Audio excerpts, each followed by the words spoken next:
The barn was going to kill someone. I knew it the second I stepped inside. The crossbeams sagged like broken ribs. Wind slid through cracks that should not exist.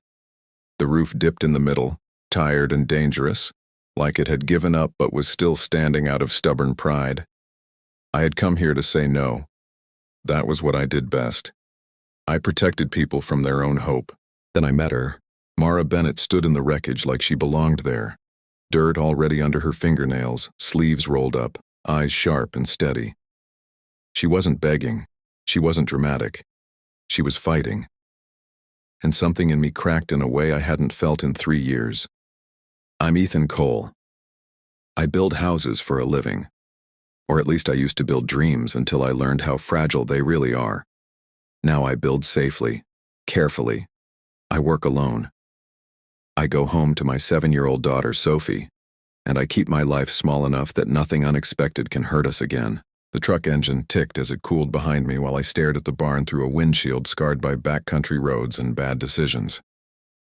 The structure dominated the clearing like a shipwreck. Gray wood, silvered by weather. Rusted farm equipment half swallowed by tall grass.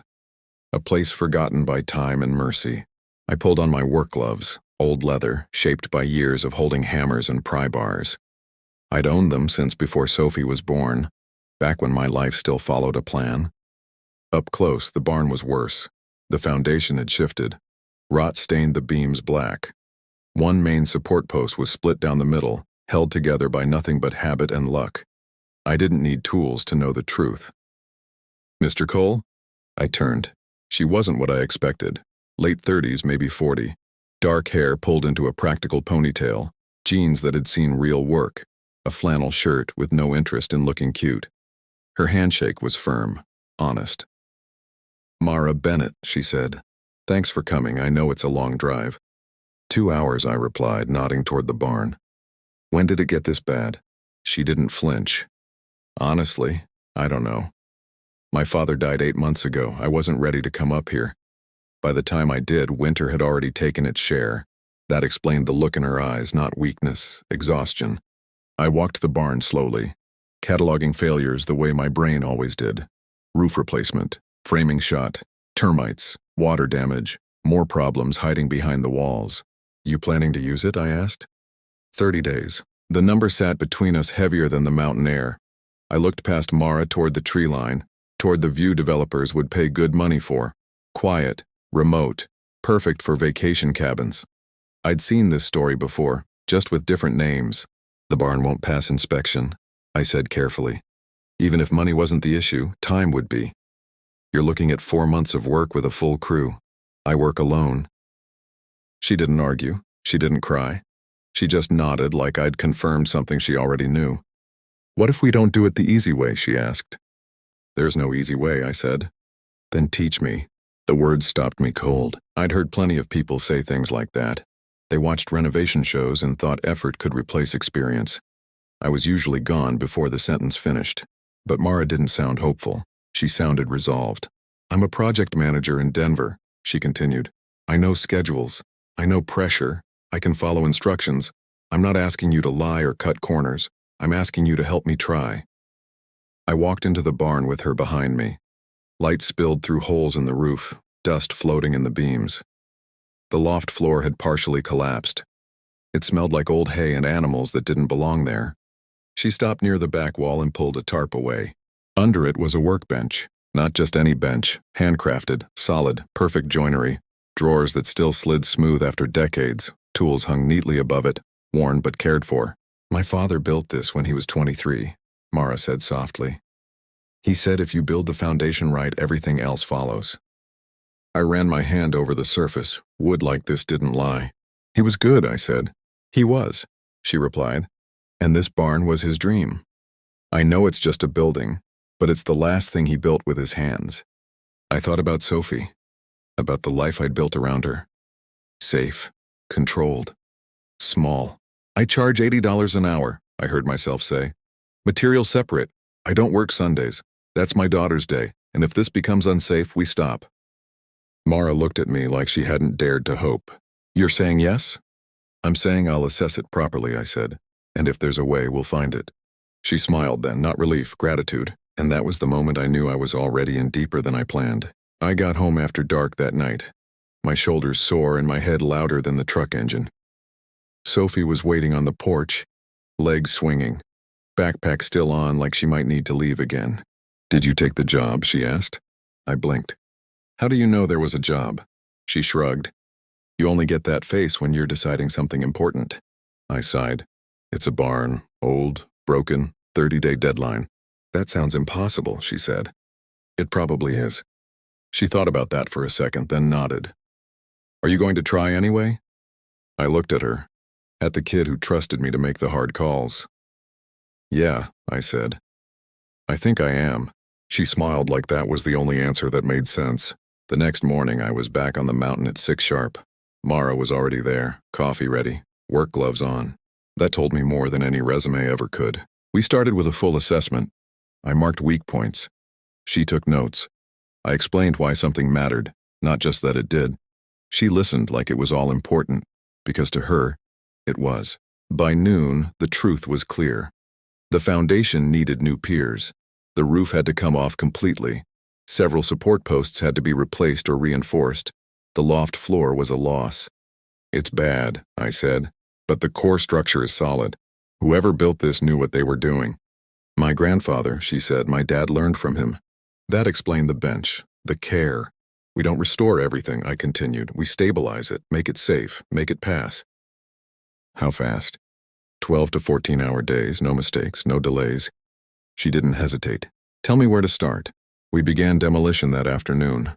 Rotten boards came out in clouds of dust. The barn groaned but didn't fight us. It was like it knew we were trying to save it. Mara worked hard, really hard. She didn't complain when her hands blistered or her arms shook. She matched my pace, learned my rhythm. By sunset, the barn looked worse than before, and somehow better. By day 5, my body hurt in places I'd forgotten existed. We poured new foundation piers at dawn, concrete steaming in the cold mountain air. Mara worked beside me without hesitation, guiding the hose, smoothing the tops, trusting me completely. Foundation work is unforgiving. If you rush it, everything above pays the price. "We get this right," I told her, "and the rest has a chance." She nodded. "Then we get it right." Those words stayed with me. The next 2 days were framing prep, cutting beams, measuring twice, marking every joint. Mara learned fast. She asked smart questions. She didn't just want to do the work, she wanted to understand it. While we worked, she told me about her father, how he stayed up late finishing commissions even when his hands hurt, how he believed good work carried a piece of the builder with it. I didn't tell her why that hit me so hard. On the 7th day, the rain came without warning. Hard, fast, the kind that turns dirt to mud in minutes. We scrambled to cover materials. I slipped once and caught myself on a beam, heart pounding. Mara grabbed my arm without thinking, steady as a post. "You okay?" she asked. "Yeah," I said. "Just reminded me why we don't get careless." We waited out the worst of it inside the barn, rain drumming on the broken roof above us. "I almost lost this place twice," she said quietly. "Once when my dad died, and again when I came up here and saw how bad it was." I leaned against a support post. "You didn't run." "I thought about it," she admitted. "But then I remembered him telling me some things are worth fighting even if you lose." I looked at her then, really looked, at the exhaustion, at the stubborn fire underneath it. That night I went home later than usual. Sophie was already in bed, but she'd left a note on the table. "Good luck tomorrow, don't quit halfway." I stared at that note for a long time, because somewhere between cracked beams and concrete dust I realized this wasn't just about saving a barn. It was about remembering why I started building in the first place. Day 12 was when everything nearly fell apart. The framing was up. The barn finally stood straight again, bones strong and honest. We were behind schedule but still breathing. I let myself believe we might actually pull this off. That's when my phone rang. It was my sister, Sophie's school, fever, high enough that they wouldn't let her stay. I looked at the roof section stacked and ready, at the sky holding steady for once, at Mara watching my face change before I said a word. "I have to go," I said. She didn't argue. "Go, I'll secure everything." I drove down the mountain too fast, my chest tight with guilt that had nothing to do with work. Sophie looked small in the nurse's office, cheeks flushed, eyes glassy. "I'm sorry, Dad," she whispered. "I know you're busy." That broke something in me. That night her fever climbed. I sat by her bed with a cool cloth watching her breathe, reminding myself that no deadline mattered more than this. Mara texted updates. She'd finished bracing the roof, covered the materials, took photos for documentation. "Don't worry about us, take care of her." The next morning Sophie was better. Not perfect, but safe. That's when the real blow landed. Mara called while I was making toast. "The county inspector came," she said, unannounced. My stomach dropped. "He found problems?" I asked. "Not real ones. He kept hinting that the project looked risky, suggested I take the bank's offer and walk away." I closed my eyes. I'd seen this before. Pressure dressed up as procedure. "I documented everything," she added. "Photos, codes. He didn't leave anything in writing." "I'm coming up," I said. When I got back to the barn, we spread papers across the workbench like battle plans, permits, code books, photos, measurements. "They want this land," Mara said, "badly." "Then we make it impossible for them to take it," I replied. That day the barn stopped being a project. It became a fight. We worked like time was chasing us because it was. From that day on, there were no normal hours. Mornings blurred into nights. Coffee replaced sleep. We checked every beam, every bolt, every line on the plans. If code said one nail, we used two. If it required good, we made it perfect. Mara didn't slow down once. Her hands cracked and bled. She taped them and kept going. When I told her to rest, she shook her head. "Not yet. We rest after." Somewhere in those long hours, the space between us changed. It wasn't romantic. Not yet. It was deeper than that. Trust. The kind that forms when someone shows up every time it matters. One night, well past midnight, the wind picked up while I was on the roof securing the last section of decking. Rain started fast and angry. The ladder shifted. I slipped. For one breathless second, all I saw was concrete below. Then Mara's hands locked around my wrists. "I've got you," she said, not shouting, not panicking. "Just steady." She pulled. I pulled, and I was back on solid ground, shaking hard enough that my knees almost gave out. Inside the barn, rain pounding on the roof we were still finishing. She stared at me like she might yell. Instead, her voice broke. "Don't scare me like that." I realized then how close I'd come to leaving Sophie without a father, to leaving this unfinished, to leaving her. "We're almost there," I said quietly. She nodded. "I know. That's why we don't quit now." The storm tested everything that night. Water ran down the siding. Wind slammed the doors.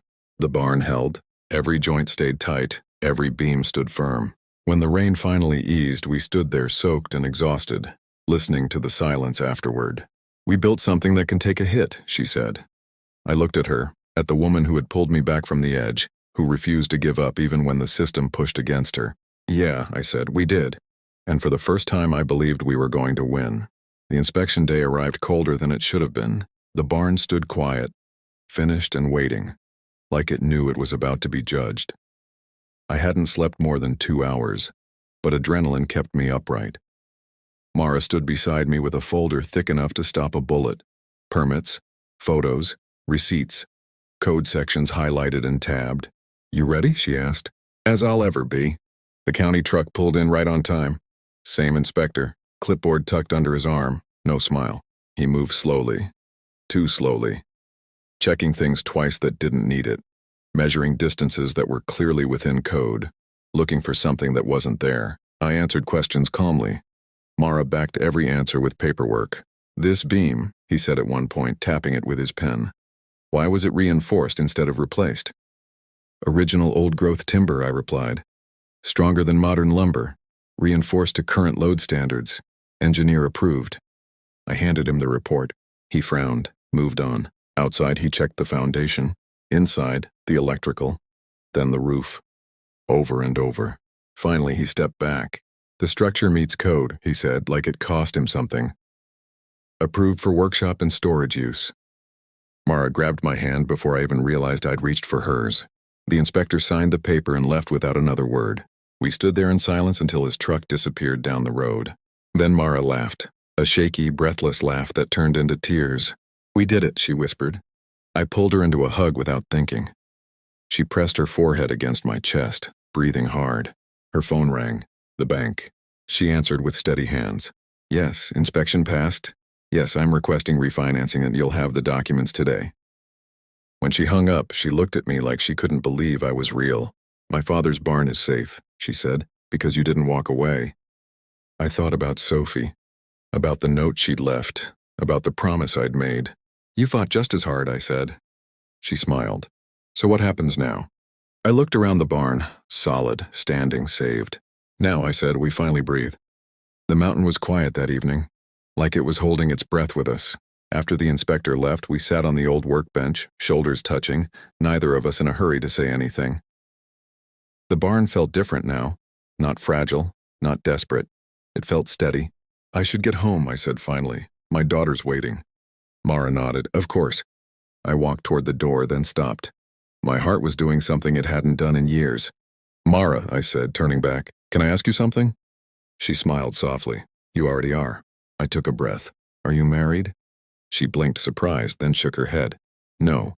I swallowed. Good. She raised an eyebrow. That's not the question I expected. I know, I said, but it mattered. She stepped closer. Why?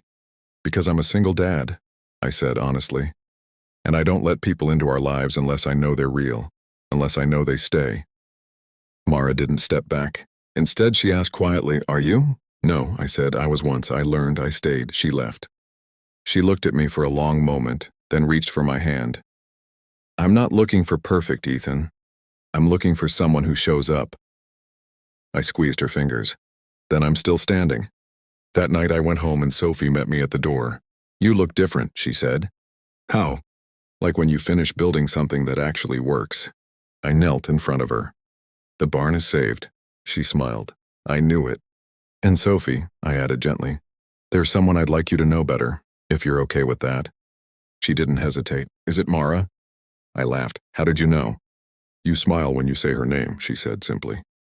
Weeks later, Mara joined us for Sunday dinners, then movie nights, then quiet mornings.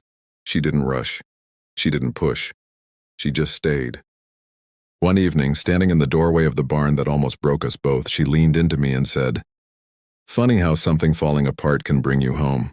I looked at the beams we'd saved, at the future we were building. Yeah, I said. Sometimes the strongest things start that way.